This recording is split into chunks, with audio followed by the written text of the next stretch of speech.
Letaknya di jalur yang menghubungkan pesisir utara Jawa, seperti Semarang dan Demak, dengan daerah pedalaman seperti Surakarta dan Yogyakarta menjadikan Salatiga sebagai titik transit yang vital bagi para pedagang, pelancong, dan bahkan pasukan kerajaan. Jalur ini tidak hanya memfasilitasi perdagangan, tetapi juga menyebarkan pengaruh budaya dan agama dari berbagai wilayah. Posisi geografis yang strategis ini menjadi salah satu alasan utama mengapa Salatiga memiliki peran historis yang signifikan dalam perkembangan Jawa Tengah. Selain strategis, kondisi alam Salatiga sangat mendukung kehidupan masyarakat setempat. Tanahnya yang subur, berkat aliran air dari Gunung Merbabu dan sistem irigasi tradisional, menjadikan wilayah ini ideal untuk pertanian. Berbagai hasil bumi, seperti padi, kopi, dan sayur mayur, menjadi sumber mata pencaharian utama bagi masyarakat sejak zaman kuno hingga masa kolonial. Selain itu, lanskap perbukitan di sekitarnya tidak hanya memberikan keindahan alam tetapi juga perlindungan strategis, menjadikan Salatiga tempat yang ideal untuk permukiman sejak masa awal. Kombinasi faktor geografis ini menjadikan Salatiga tidak hanya subur secara ekonomi tetapi juga kaya secara budaya dan sejarah. Bukti arkeologis menunjukkan bahwa kawasan Salatiga telah dihuni oleh manusia sejak masa prasejarah. Berbagai artefak, seperti alat-alat batu yang digunakan untuk berburu dan meramu, menjadi saksi bisu kehidupan masyarakat awal yang tinggal di wilayah ini.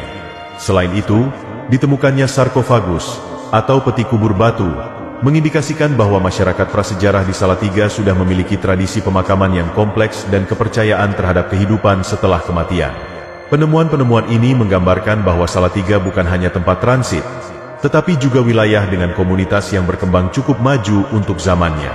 Keberadaan artefak-artefak ini juga menandakan bahwa lingkungan alam Salatiga yang subur telah menarik perhatian manusia sejak masa prasejarah. Dengan sumber daya alam limpah seperti air bersih, hasil hutan, dan tanah yang subur, masyarakat awal dapat memenuhi kebutuhan hidup mereka dengan relatif mudah. Posisi geografisnya yang terlindung oleh perbukitan juga memberikan rasa aman dari ancaman luar. Oleh karena itu, Salatiga menjadi salah satu tempat yang dihuni secara berkesinambungan, menjadikannya sebagai salah satu titik awal perkembangan kehidupan di Jawa Tengah. Pada abad ke-8 hingga ke-10 Masehi, Salatiga berada di bawah pengaruh kerajaan-kerajaan besar Hindu-Buddha, khususnya Mataram kuno. Pada masa ini, agama Hindu dan Buddha berkembang pesat di Jawa, membawa dampak besar pada sistem kepercayaan, seni, dan arsitektur masyarakat setempat. Bukti dari masa ini dapat dilihat melalui keberadaan prasasti dan candi-candi kecil yang ditemukan di sekitar wilayah Salatiga, menunjukkan jejak peradaban yang kaya akan nilai spiritual dan budaya. Candi-candi tersebut, meskipun kini banyak yang telah hancur, mencerminkan teknologi konstruksi dan keindahan seni pahatan pada masa itu. Selain itu, prasasti-prasasti yang ditemukan di kawasan ini juga mencatat berbagai peristiwa penting, seperti pemberian tanah perdikan untuk keperluan agama atau masyarakat. Hal ini mengindikasikan bahwa Salatiga menjadi bagian dari struktur pemerintahan yang terorganisir, di mana wilayah ini memiliki peran dalam mendukung kehidupan spiritual dan ekonomi kerajaan. Dengan tanah yang subur dan posisinya yang strategis, Salatiga menjadi wilayah yang penting tidak hanya sebagai tempat pemukiman, tetapi juga sebagai pusat keagamaan dan administratif pada era Hindu-Buddha. Kehadiran budaya Hindu-Buddha yang kuat pada masa ini meninggalkan jejak yang bertahan hingga sekarang, baik dalam tradisi maupun peninggalan arkeologis.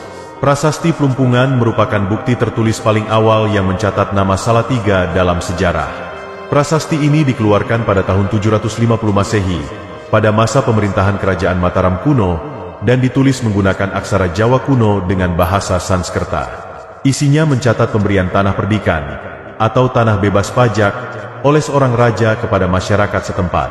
Pemberian ini biasanya terkait dengan kegiatan keagamaan, seperti pembangunan tempat ibadah, atau sebagai penghargaan kepada masyarakat yang berjasa.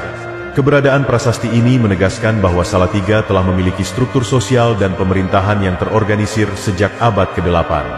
Prasasti Plumpungan tidak hanya menjadi penanda awal sejarah Salatiga, tetapi juga memberikan gambaran mengenai hubungan antara raja dan rakyat pada masa itu.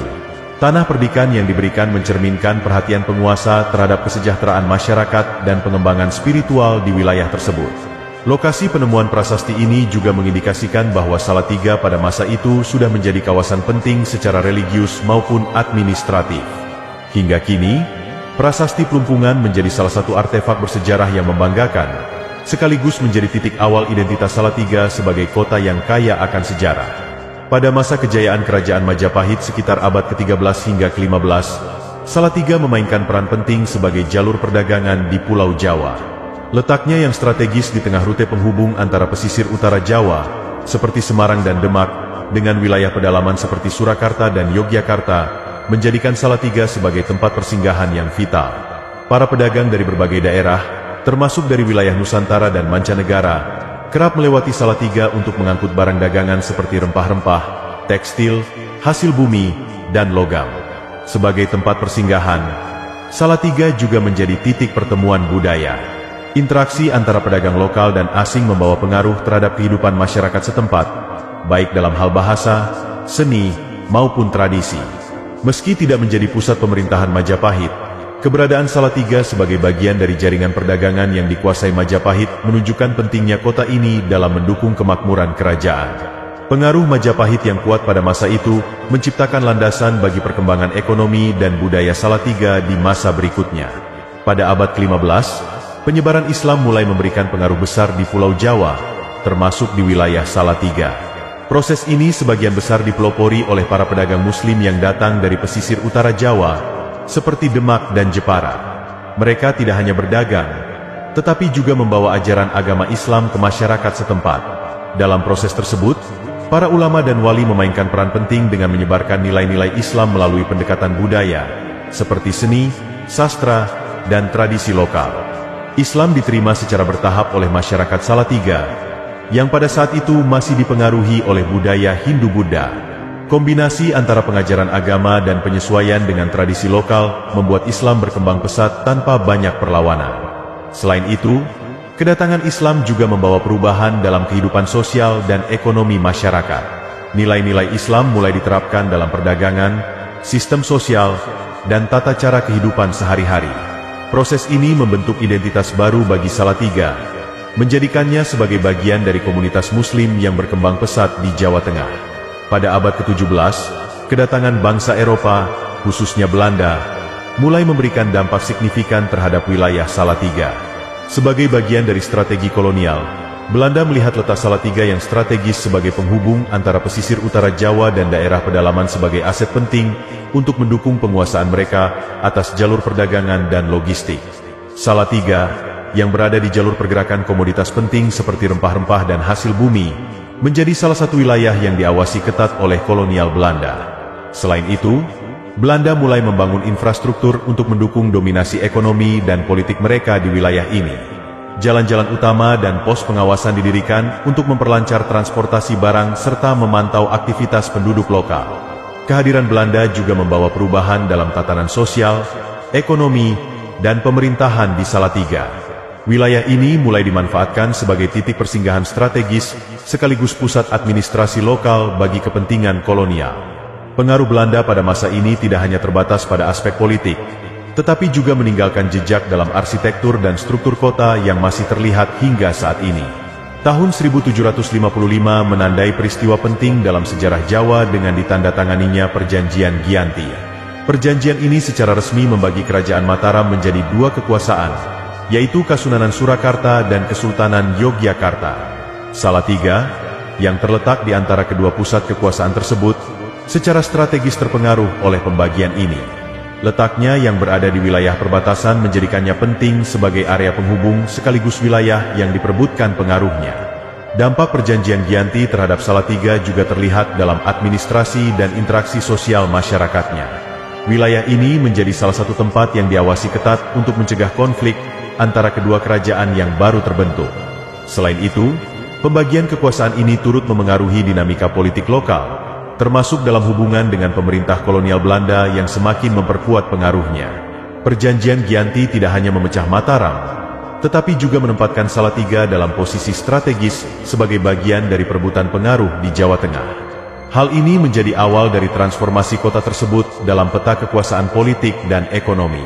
Pada abad ke-18, Salatiga mulai berkembang menjadi pusat administrasi di bawah pemerintahan kolonial Belanda.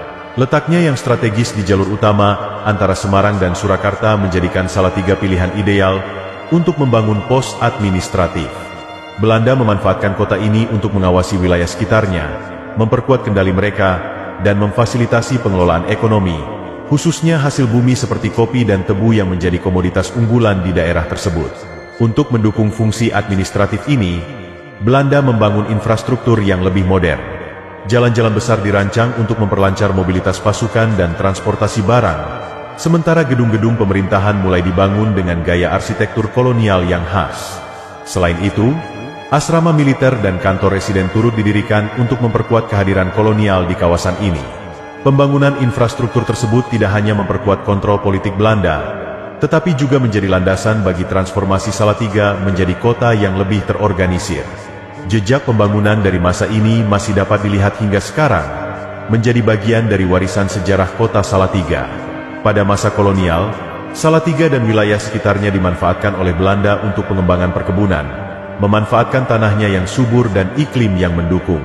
Komoditas utama yang dikembangkan meliputi kopi, teh, dan karet, yang memiliki nilai ekonomi tinggi di pasar internasional pada masa itu. Perkebunan-perkebunan ini tidak hanya menjadi tulang punggung ekonomi kolonial di wilayah tersebut, tetapi juga memperkuat posisi strategi Salatiga sebagai pusat pengelolaan hasil bumi. Namun, perkembangan ekonomi ini seringkali dibangun di atas penderitaan masyarakat lokal. Sistem kerja paksa atau kultur stelsel diberlakukan, di mana penduduk setempat dipaksa bekerja di perkebunan kolonial tanpa upah yang layak. Selain itu, lahan-lahan pertanian yang sebelumnya menjadi sumber penghidupan masyarakat seringkali diambil alih untuk keperluan perkebunan, menyebabkan banyak petani kehilangan mata pencaharian mereka. Meskipun Salatiga mengalami pertumbuhan ekonomi pada masa ini, dampaknya terhadap kesejahteraan masyarakat lokal sangat timpang. Sistem kolonial ini meninggalkan jejak sejarah yang tidak hanya berupa pembangunan fisik, tetapi juga luka sosial yang mendalam bagi penduduk setempat.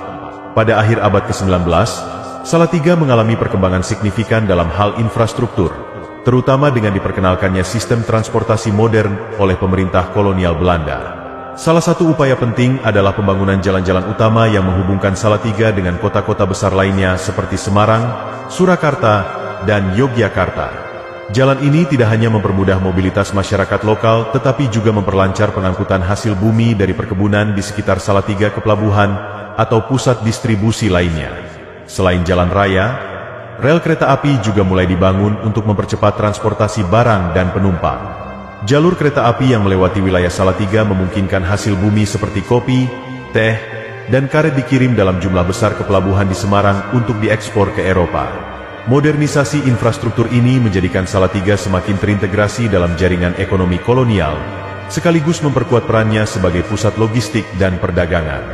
Namun, pembangunan ini seringkali mengabaikan kesejahteraan masyarakat lokal, yang lebih banyak menjadi penonton daripada penerima manfaat langsung dari perkembangan tersebut.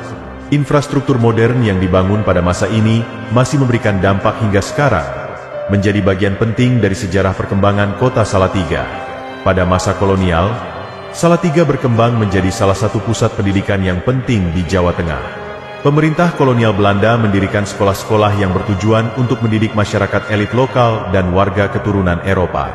Institusi-institusi pendidikan ini dirancang untuk mencetak tenaga kerja terampil yang dibutuhkan dalam administrasi kolonial. Salah satu jenis sekolah yang terkenal adalah Hollands Inlandse School, HIS, yang ditujukan bagi anak-anak pribumi dari kalangan bangsawan atau pejabat lokal. Selain HIS, didirikan pula sekolah untuk komunitas Eropa seperti Europese Lager School, ELS, yang memberikan kurikulum berbasis standar pendidikan Barat. Di sekolah-sekolah ini, para siswa diajarkan bahasa Belanda, ilmu pengetahuan modern, dan nilai-nilai Barat. Meskipun jumlah sekolah masih terbatas dan hanya dapat diakses oleh kelompok tertentu, keberadaan lembaga-lembaga pendidikan ini mulai memperkenalkan masyarakat lokal pada sistem pendidikan formal yang lebih terstruktur. Pendidikan Barat di Salatiga tidak hanya mencetak individu-individu terpelajar, tetapi juga membawa pengaruh budaya baru yang mempercepat transformasi sosial di kota ini. Jejak warisan pendidikan kolonial ini masih dapat dirasakan hingga kini, dengan berdirinya institusi pendidikan yang menjadi bagian penting dari identitas Salatiga sebagai kota pelajar. Salatiga berkembang menjadi kota dengan identitas sosial budaya yang unik, karena merupakan tempat bertemunya berbagai pengaruh budaya. Interaksi antara tradisi lokal, nilai-nilai Islam, dan budaya Eropa yang dibawa oleh kolonial Belanda menciptakan keragaman yang harmonis di tengah masyarakatnya. Tradisi Jawa yang kental tetap menjadi landasan budaya lokal, sementara Islam memberikan sentuhan pada nilai-nilai keagamaan dan sosial, seperti dalam tata cara hidup sehari-hari, seni, dan adat istiadat. Kehadiran Belanda memperkenalkan gaya hidup dan arsitektur bergaya Eropa, yang tampak dalam bangunan-bangunan peninggalan kolonial seperti gereja, sekolah, dan rumah dinas.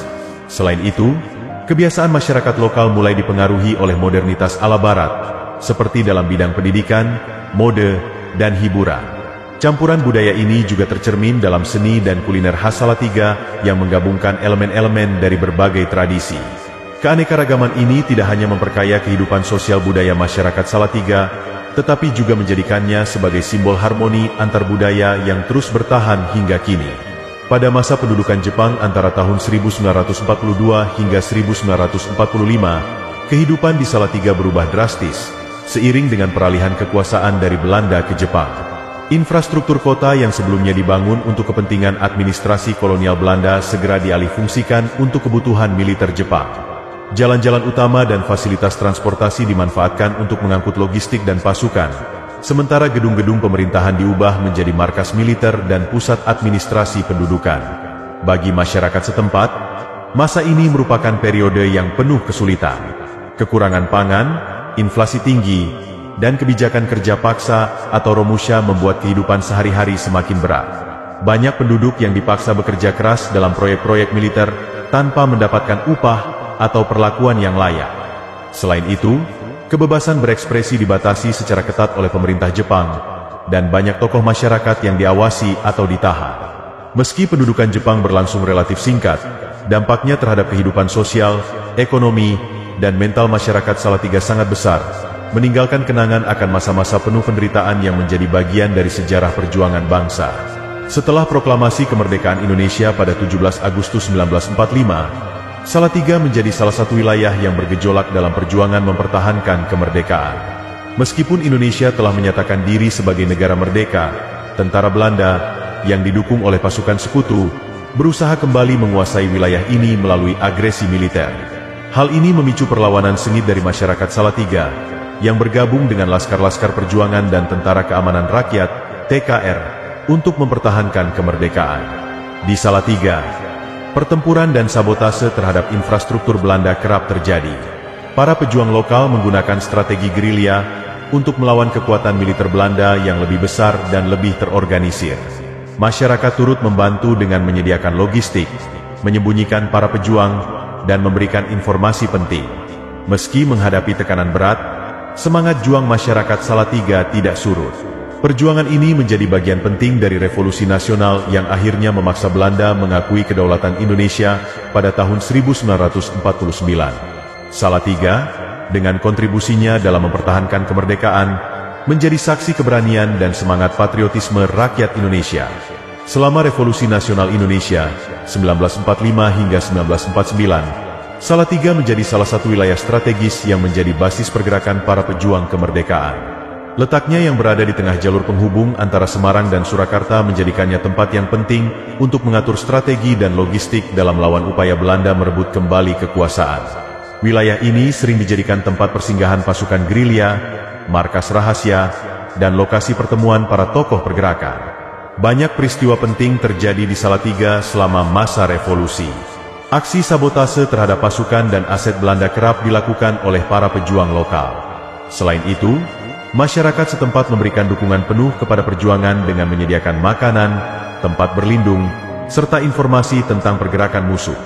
Salah satu momen bersejarah adalah terjadinya bentrokan antara pasukan Belanda dan pejuang Indonesia di sekitar Salatiga, yang menunjukkan perlawanan rakyat yang gigih meskipun dengan persenjataan yang terbatas. Peran Salatiga dalam revolusi nasional menjadi bukti nyata semangat perjuangan rakyat untuk mempertahankan kemerdekaan Indonesia di tengah situasi yang penuh tantangan. Setelah Indonesia merdeka, Salatiga mengalami perkembangan sebagai salah satu kota penting di Jawa Tengah. Pada tahun 1951, Salatiga secara resmi diakui sebagai kota administratif oleh pemerintah Indonesia. Pengakuan ini menandai transformasi Salatiga dari wilayah kolonial menjadi bagian yang terintegrasi dalam struktur pemerintahan republik yang baru lahir. Status ini diberikan karena peran strategi Salatiga sebagai pusat pemerintahan lokal, pendidikan, serta perdagangan yang menghubungkan berbagai wilayah di sekitarnya. Dengan status resmi sebagai kota, Salatiga mulai membangun kembali infrastruktur dan sistem administrasi yang sempat terganggu selama masa pendudukan Jepang dan revolusi kemerdekaan. Pemerintah kota fokus pada pengembangan ekonomi, pendidikan, dan pelayanan publik untuk mendukung pertumbuhan wilayahnya. Selain itu, pengakuan ini juga memberikan legitimasi bagi Salatiga untuk menjalankan pemerintahan secara mandiri, mengelola sumber daya lokal, dan meningkatkan kesejahteraan masyarakat. Keputusan ini mencerminkan pentingnya Salatiga sebagai pusat aktivitas regional yang terus berkembang hingga kini. Pada era Orde Lama dan Orde Baru, Salatiga menunjukkan perkembangan signifikan sebagai kota perdagangan dan pendidikan. Sebagai pusat ekonomi regional, Salatiga mengandalkan keberadaan pasar-pasar tradisional seperti Pasar Raya Salatiga, yang menjadi tempat utama aktivitas perdagangan masyarakat lokal. Hasil pertanian dari desa-desa di sekitar Salatiga, seperti padi, sayur mayur, dan rempah-rempah, menjadi komoditas utama yang diperdagangkan. Peran Salatiga sebagai jalur penghubung antar wilayah juga mendukung berkembangnya sektor jasa dan transportasi. Selain perdagangan, sektor pendidikan menjadi salah satu pilar utama pembangunan kota ini. Berbagai institusi pendidikan, mulai dari tingkat dasar hingga perguruan tinggi, berkembang pesat selama periode ini. Universitas Kristen Satya Wacana, UKSW, yang didirikan pada 1956 menjadi salah satu ikon pendidikan di Salatiga, menarik mahasiswa dari berbagai daerah di Indonesia. Kombinasi antara perkembangan ekonomi dan pendidikan ini tidak hanya meningkatkan taraf hidup masyarakat, tetapi juga memperkuat posisi Salatiga sebagai kota yang berorientasi pada pengembangan sumber daya manusia. Hingga kini, warisan pertumbuhan ekonomi dan pendidikan pada masa ini masih menjadi fondasi penting bagi kemajuan Salatiga. Memasuki abad ke-21, Salatiga terus berkembang menjadi kota modern yang tetap mempertahankan identitas multikulturalnya. Sebagai kota yang dikenal dengan toleransi antarumat beragama dan keberagaman etnis, Salatiga menjadi contoh harmoni sosial di tengah masyarakat Indonesia yang majemuk. Penduduk Salatiga terdiri dari berbagai latar belakang, termasuk Jawa, Tionghoa, serta komunitas pendatang lainnya yang hidup berdampingan secara damai. Perayaan budaya dan agama, seperti Imlek, Idul Fitri, Natal, dan tradisi Jawa, dirayakan dengan semangat kebersamaan, mencerminkan kerukunan yang menjadi ciri khas kota ini. Dalam aspek pembangunan, Salatiga mengalami transformasi sosial yang ditandai dengan meningkatnya akses terhadap pendidikan, teknologi, dan layanan publik. Pembangunan infrastruktur modern, seperti jalan raya, fasilitas kesehatan, dan ruang publik, memperkuat daya tarik Salatiga sebagai tempat tinggal dan tujuan wisata. Selain itu, peran institusi pendidikan seperti Universitas Kristen Satya Wacana, UKSW, terus memperkaya dinamika sosial dan intelektual kota ini. Meski modernisasi terus berlangsung, Salatiga tetap menjaga kearifan lokalnya, menjadikannya sebagai kota yang memadukan tradisi dan kemajuan secara harmonis. Hari ini, Salatiga dikenal luas sebagai kota toleransi yang memiliki suasana damai dan penuh harmoni. Predikat ini tidak hanya berdasarkan kerukunan antar umat beragama dan keberagaman etnis yang telah lama terjaga, tetapi juga pada sikap masyarakatnya yang saling menghormati perbedaan. Salatiga menjadi tempat di mana nilai-nilai toleransi hidup dalam praktik sehari-hari, mencerminkan keunikan kota yang kaya akan warisan budaya dan sejarah. Sejarah panjang Salatiga terus dilestarikan melalui berbagai kegiatan budaya dan pelestarian situs-situs bersejarah, seperti prasasti Plumpungan, gereja-gereja kolonial, dan bangunan kuno lainnya. Festival budaya, pameran seni, dan peringatan hari-hari besar sering diadakan untuk menjaga ingatan kolektif masyarakat terhadap akar sejarah kota ini. Selain itu, Salatiga juga dikenal sebagai kota pendidikan dan wisata yang menawarkan suasana sejuk dan asri, dengan latar belakang Gunung Merbabu yang indah. Kombinasi antara sejarah, budaya,